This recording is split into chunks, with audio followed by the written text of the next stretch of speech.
say the tin time, say the Bibia baby, Bagbin, or yet in Crana, 1 years superior than Supreme Court ruler. They say, Sema, a final marking, majority leader of MPP. But of course, Supreme Court for interpretation. If 4 seats vacant, young Speaker of Parliament, Bagbin, he declare now, no interpretation. And rather, Supreme Court court sitting, na of course sitting, no, what Nina Berry, na a move 5, of course, or agree, which is the judges, you know, move 5, I agree with a final marking. Means what the buy say, a muye, na a mutun so you go against it, say that be that the one son say a final marking and seminar the buy and kuye. Russia majority also carries the vote. 5 against 2 there. Now she said, Bagbin, Nisa Gogunechi, want me if she found him. Intino, Bagbin has surrender to Supreme Court. My uncle, Emra.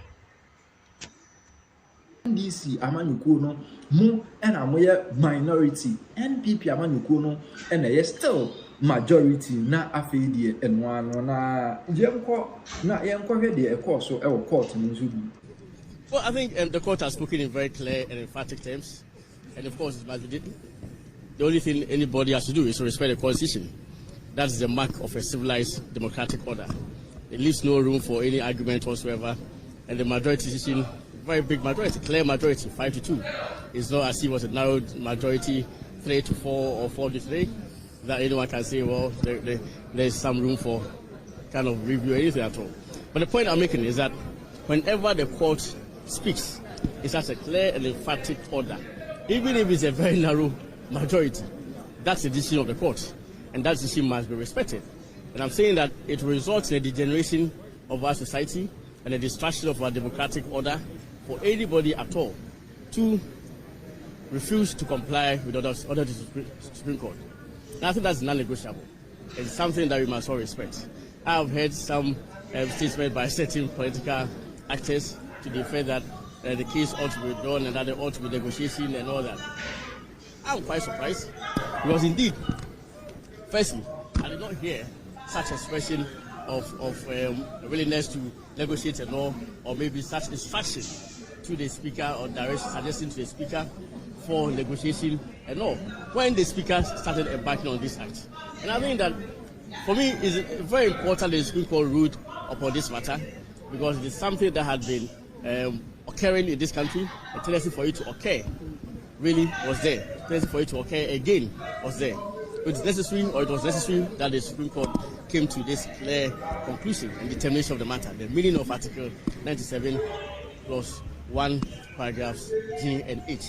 And I think we must all respect it. What do you expect to happen in Parliament? Parliament is currently on break. What do you expect to happen with the Speaker of Parliament in particular also?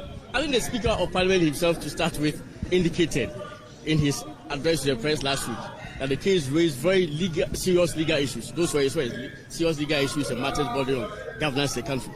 In fact, so I must express my utter shock at this refusal to even file a process. If indeed the Speaker of Parliament himself recognized that the matter raised serious legal issues, as he said to the media last week, where else would you address legal issues but in the court of law? Where else would you have such a definitive pronouncement on the so-called serious legal issue that the Speaker himself recognized in his press statement, done by the Supreme Court of Ghana? So as for the Speaker of Parliament, indeed, is law-abiding, I've known for a very long time, to comply with the decision of the Supreme Court. As I said, it is non-negotiable in every civilized society. When an order of the court is given, no matter how highly placed or lowly placed the court is, even if it's a magistrate's court, you have to obey until it is set aside. Speaking of knowing him,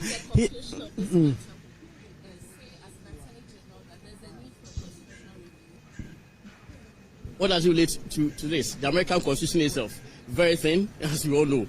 Yet, that Constitution has survived over 200 years. I think that, of course, there are certain provisions of the Constitution that I think that ought to be amended, and I express my views on it to the media. Article 78 clause 1, which enjoins the President to appoint majority of his ministers from Parliament, ought to be amended. There ought to be that flexibility. I think that certain institutions, For example, the Electoral Commission, NCC, and what have you. The appointment of their heads has to be with the prior approval of Parliament. But another thing that it calls for a complete overhaul of the Constitution. And indeed, this Constitution is very strong. And it is one Constitution which even goes as far as prescribing consequences of a failure to carry out the Supreme Court order. The Supreme Court order, the consequences are set out clearly in Article 2, clauses 3, 4, and 5 of the Constitution, that any person to whom an order of the Supreme Court is directed shall duly carry out same. And the failure to carry out such an order, of course, has the consequences of a criminal punishment. In the case of the president, will even result in the president and vice president will result in removal from office. And finally, do you expect the Speaker of Parliament to recall Parliament on his own volition after this ruling, given that the court has spoken in such a wide manner? Yeah, I think so. I mean, as I said, it's an emphatic determination by the court on the matter, and the Speaker of Parliament has no option but to comply. I mean, I think that we must stop giving with one hand and taking with the other. As I said, it will amount to double standards and an exercise in contradiction for the Speaker of Parliament in his address to the media say that the case raises such serious legal issues and matters body on governance and all that, and then refuse to take back. So this country refuse to take part in the proceedings. I think in this country we must recognize some people for who they are and what they do. This hypocrisy and double standards must cease.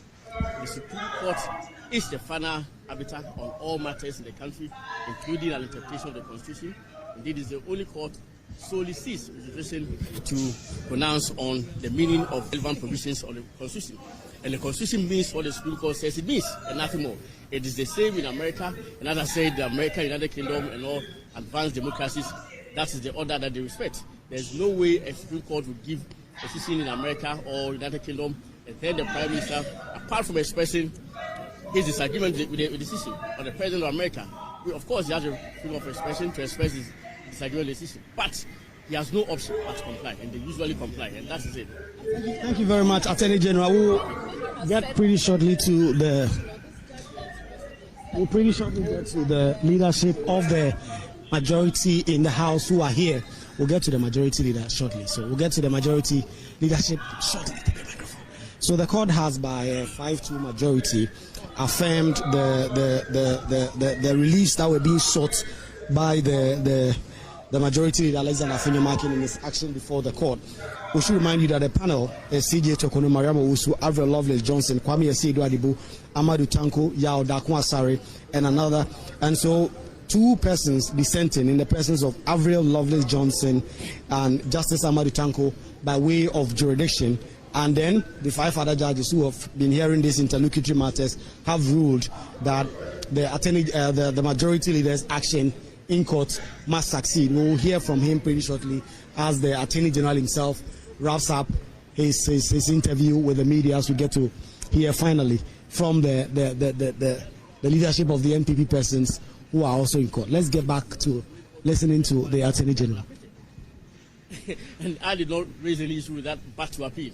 I did not say I'm not going to respect the decision of the court. I respect the decision of the court, and until the decision is set aside by the higher court, which is the Supreme Court, that decision will remain binding on all. So we must stop this hypocrisy and exercises in contradiction.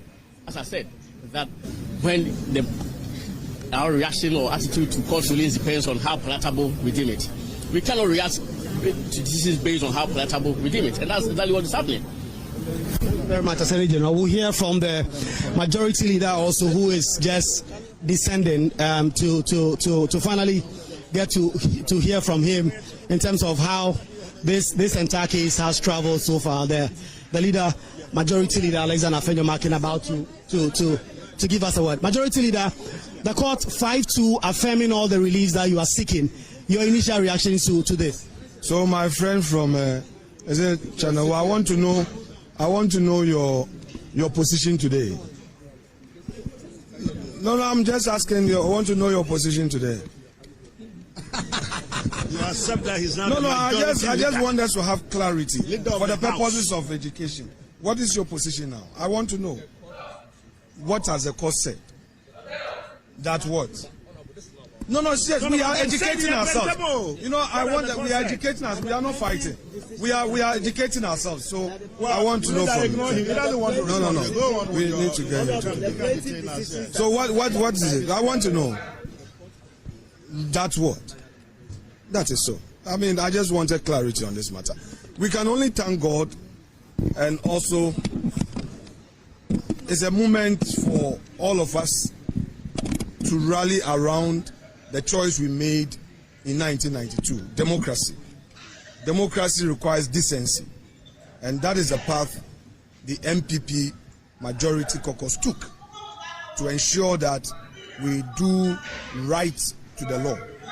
Nothing more, except to say that we expect our colleagues on the other side, including Mr. Speaker, to respect the outcome of this case so that we move on as a nation. All we have is the peace of the country. All we have is our democracy.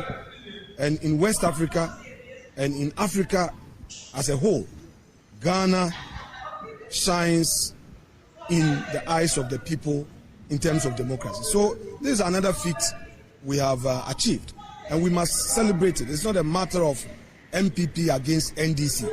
It's a matter of constitutional, interpretation, and the court has given its verdict. We should all respect it and move on. Thank you very much. I think on the. Do you expect the Speaker to recall Parliament on its own volition, giving this emphatic? Let the lawyers deal with the issues of law. I think that all we want is peace in the country, and we chose peace. And today we've achieved peace. That is all we say. The Speaker has no choice. He has to abide by the ruling of the Supreme Court. He has no choice. He has no choice. Absolutely no choice. What's the way forward? The way forward is for him. Please. The Supreme Court is spoken. The interesting thing about today's matter is that as far back as 1968, after the first Republican Constitution, we decided as a nation, which can be seen by the proposals of the Constituent Assembly, that two things will happen. The first thing that we decided was that we will have the judiciary interpret the Constitution. In fact, they said two things. They wanted the judiciary to be the ultimate arbiter of what the Constitution says, and they also wanted the judiciary to be able to give advisory opinions. The people of Ghana rejected the second suggestion and said that the judiciary should not give advisory opinions, but the judiciary is the body that should interpret the Constitution. The second thing that is important in that entire the 1968 proposals was that they decided that Parliament would not be supreme. The supremacy of Parliament was not accepted.